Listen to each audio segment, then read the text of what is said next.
Acara Pasar Sasen ke-7 dari Largangsir kali ini menampilkan pameran berjudul Wesi Aji Inukir, yang artinya pusaka atau besi aji yang dipahat.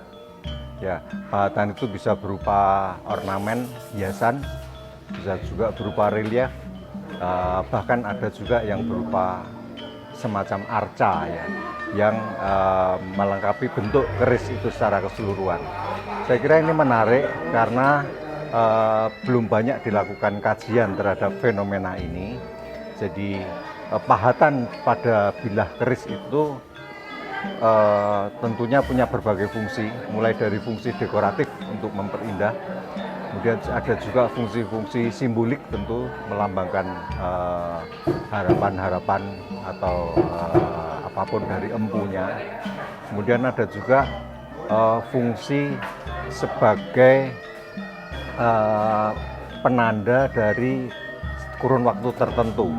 Jadi di dalam budaya Jawa diistilahkan sebagai Condro Sengkolo atau Suryo Sengkolo ya. Jadi pahatan itu berupa kode-kode yang menunjukkan angka tertentu sebagai penanda dari tahun pembuatan keris itu. Jadi ini menarik untuk mengkaji lebih jauh apa sebenarnya yang ingin disampaikan dalam elemen pahatan-pahatan di dalam tosan aji itu.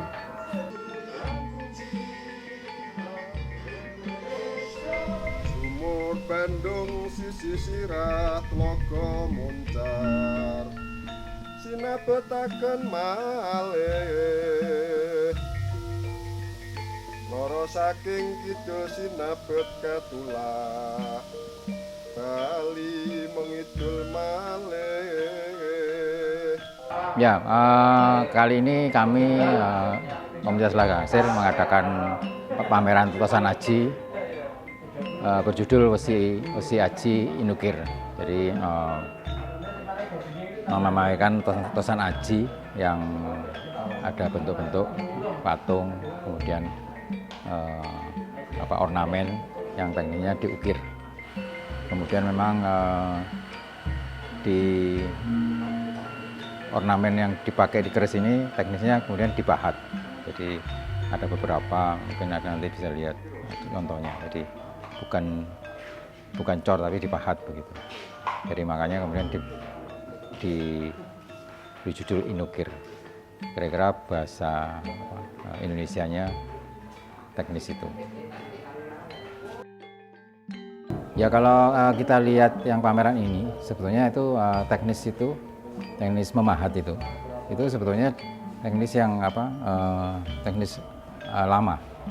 Jadi dulu kalau orang buat, misalnya ada temuan, saya pernah lihat temuan itu yang di daerah Gunung Kidul, itu tua sekali. Jadi sebelum Masehi itu ada temuan dari cincin emas.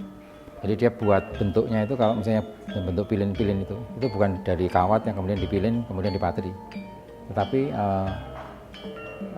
emas yang di casting, yang dicor blok itu kemudian dipahat.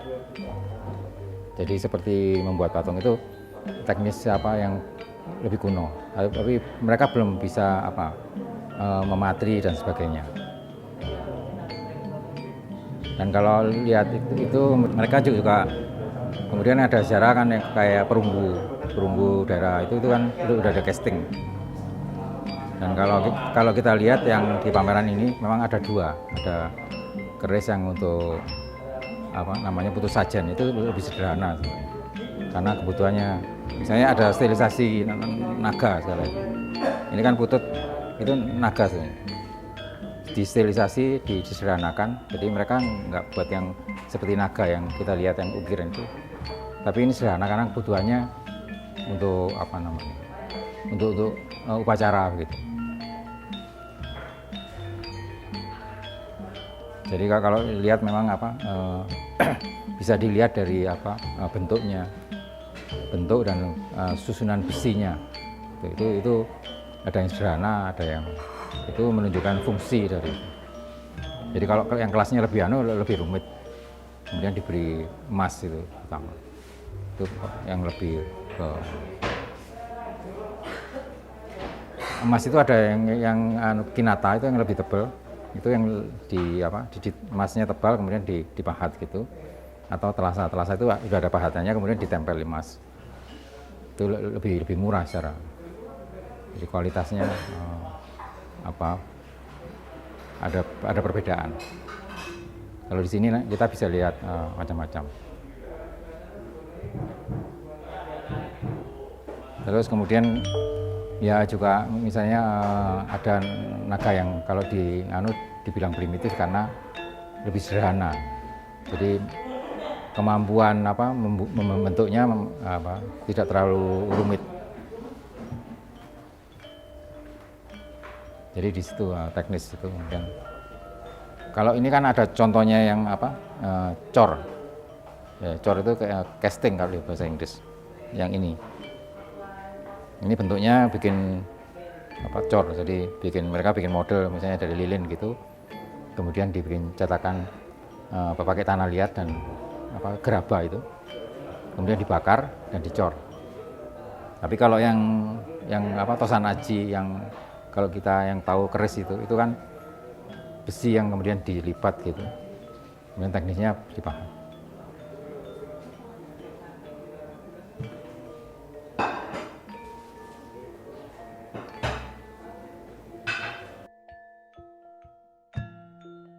Rabbana atina fid dunya hasanah wa fil akhirati hasanah wa qina adzabannar. Insyaallah.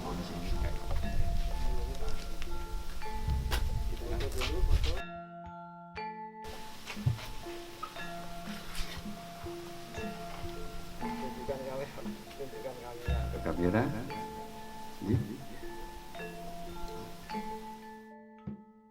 Baiklah, pameran ini sebetulnya adalah upaya dari komunitas yang harus kita apresiasi karena kita bisa memperlihatkan kepada khalayak umum dalam rangka untuk penyadartahuan tentang betapa hebatnya karya para leluhur kita. Ini juga salah satu momen yang baik untuk para generasi muda kembali tertarik kepada budaya kita yang adiluhung. Tema pameran kali ini adalah wesi inukir, artinya semua besi-besi yang diukir, baik di bilahnya maupun di tempat yang lain. Nah, hari ini juga merupakan momen yang spesial karena pada saat ini kita bisa lihat, terutama kalau kita lihat mayoritas yang dipamerkan adalah binatang, dan binatang yang paling mayoritas adalah naga. Ini juga menjadi menarik karena sebetulnya binatang naga sendiri itu adalah binatang imajiner, Pak. Di Jawa sendiri kita tidak punya binatang naga, kemudian kita juga tidak ada di dunia nyata naga, nggak ada. Nah, kalau kita lihat representasi keris-keris naga yang ada di sini, hampir semuanya mirip dengan ular tapi bermahkota, yang merupakan simbol bahwa itu adalah kekuatan dan wibawa dari seorang raja, sehingga keris-keris naga dengan mahkota ini dulu diperuntukkan khusus untuk keluarga kerajaan. Kami berharap semoga generasi muda mulai tertarik budaya adiluhung ini sehingga kelestariannya tetap terjaga, apalagi keris merupakan salah satu dari warisan tak benda yang sudah diakui oleh Badan Dunia UNESCO. Terima kasih. Rahayu, rahayu, rahayu. Ini rasa-rasa yang ke-7 kita laksanakan. Sebetulnya ke-8, cuman bulan itu sempat diundur. Dan ini yang ke-7. Kali ini kita mengambil tema wesi aji inukir.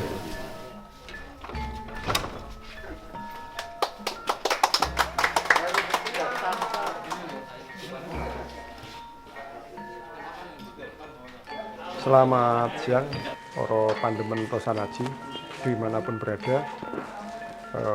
Saya Taufik Hermawan dari komunitas Largangsir. Untuk saat ini kami sedang menggelar pameran. Temanya tentang wesi aji inukir, artinya besi yang besi aji itu artinya besi yang sudah dimurnikan atau sudah diolah menjadi barang berharga, dicampur antara 3 bahan, pamor, baja, dan besi itu sendiri. Dan kemudian inukir itu diukir atau dibentuk atau disematkan bentuk figuratif tertentu atau bentuk-bentuk ornamentik tertentu untuk disematkan dalam Tosanadi tersebut. Nah, di sini ada beberapa contoh bentuk-bentuk tersebut, mulai dari bentuk-bentuk naga, figur-figur naga, ular bermahkota seperti itu. Ada lagi bentuk-bentuk yang ornamentik seperti lung, patran, dan sebagainya. Terus kemudian ada bentuk-bentuk dari Manglarmongo, jadi makhluk-makhluk campuran-campuran, makhluk-makhluk mitologis seperti itu yang diyakini di setiap kebudayaan itu ada. Nah, beberapa di sini kami menampilkan beberapa keris baru ada, yang keris-keris sepuh juga ada, beberapa koleksi-koleksi yang unggulan juga ada. Nah, ini kami memamerkan dari mengundang dari anggota kami sendiri dan kemudian dari beberapa dari Pandemen Tosanadi luar yang ikut memamerkan yang ikut memamerkan keris-kerisnya di sini. Nah, ini sebagai bentuk apresiasi kami terhadap craftsmanship yang dimiliki oleh empu pada masa lalu yang saat ini masih kita bisa nikmati. Nah, seperti itu. Wesi Aji Inukir ini sebenarnya merespon gejala-gejala alam, meskipun gejala-gejala sosial yang berada di kita untuk saat ini, karena ada pandemi, ada macam-macam kemarin, maka secara momentum ini menjadi penting gitu kan. Kenapa? Karena kita kalau kita berbicara tentang Tosanadi yang inukir, artinya yang diukir itu identik dengan momentum-momentum di mana saat itu terjadi kayak semacam pergerakan-pergerakan yang alamiah yang selalu berubah seperti itu. Tapi pergerakan-pergerakan yang selalu berubah, misalkan kalau kita membaca sejarah tentang Majapahit, runtuhnya Majapahit dengan segala kompleksitasnya, terus kemudian dengan banyak gejala-gejala sosial masyarakat yang ada di situ, maka terus kemudian lahirlah keris-keris misalkan Nogososro misalkan seperti itu. Nah, dalam tanda kutip tuahnya pada masa itu dianggap sebagai untuk meredam segala macam mara bahaya.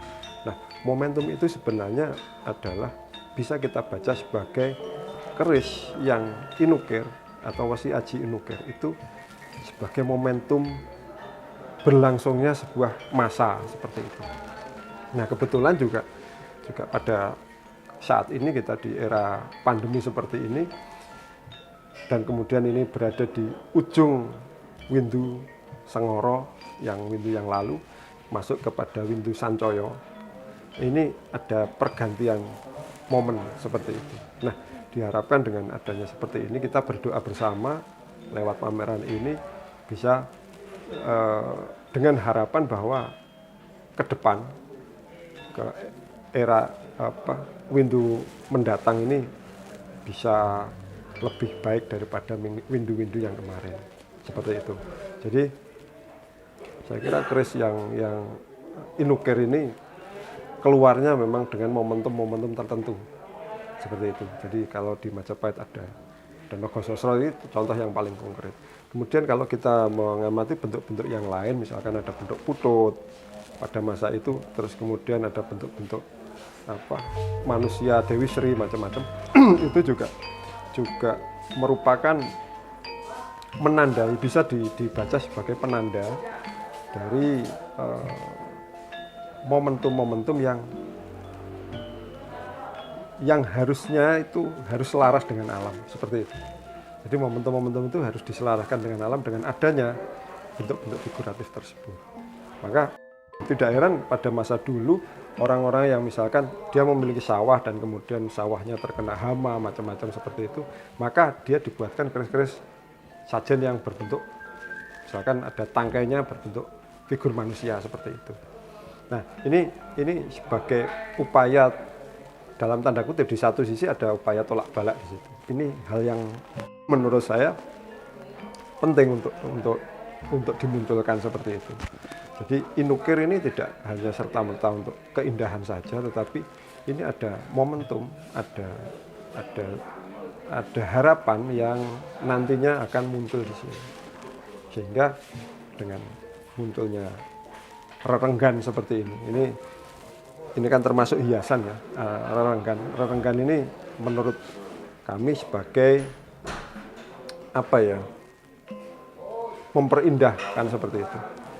Keselarasan itu akan menimbulkan keindahan.